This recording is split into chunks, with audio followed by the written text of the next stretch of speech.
He made this list of everything he wanted in a girl. And I looked at it, and I was everything on the list. I mean, just, you know, not bragging, it was just like height, weight, kind with, you know, children.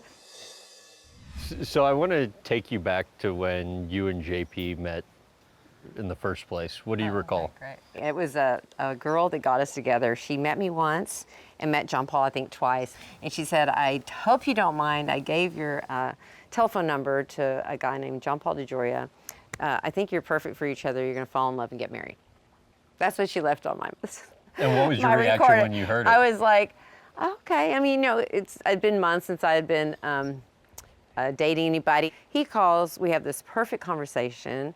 So I said, sure, let's go out. I mean, perfect conversation. We talked about all of our kids and everything, and there was no back history coming in. From On the first call? First call. But he was like, you know, John Paul, like perfect, like purely, you know, positive. So, well, why don't we go to brunch? And so he came to pick me up and walked in. I was like, oh my God, he's cool.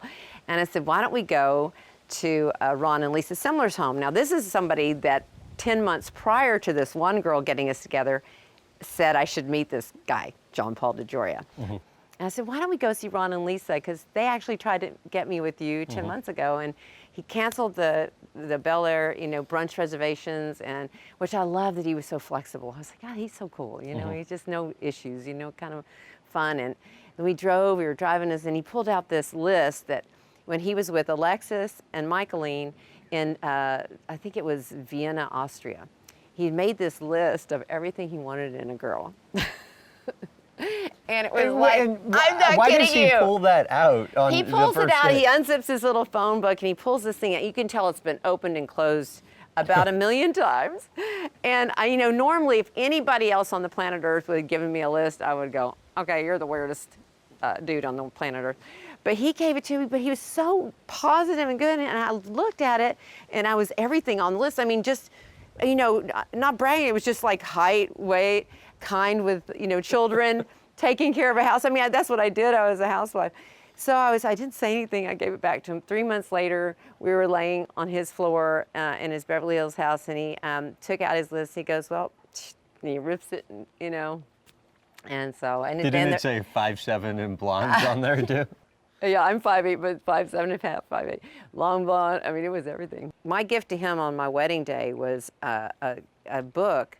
It was kind of a watercolor of a fairy tale, because that's what it was like dating him, because he would send me 1,300 red roses with one yellow rose of Texas. And that was how he proposed, No, right? this is just to say if June 13th was a good day to get married. He had already proposed to me on one knee saying, you know, Eloise, wilt thou be mine? And he set the table with the Erte D for DeJoria, B for Brody, and, you know, and had the violins come in and played my funny Valentine. But I mean, literally, he was such a romantic person. I just couldn't, he couldn't help but fall in love. I couldn't even believe it.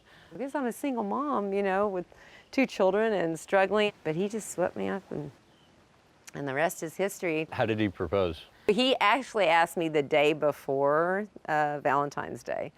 And that's when I was cooking the meal, and I had the tape, the CD, or it was actually back then, it was a tape of My Funny Valentine, Frank Sinatra, and he brought in the violins that were singing the same song, and I was thinking, God, this is so clear.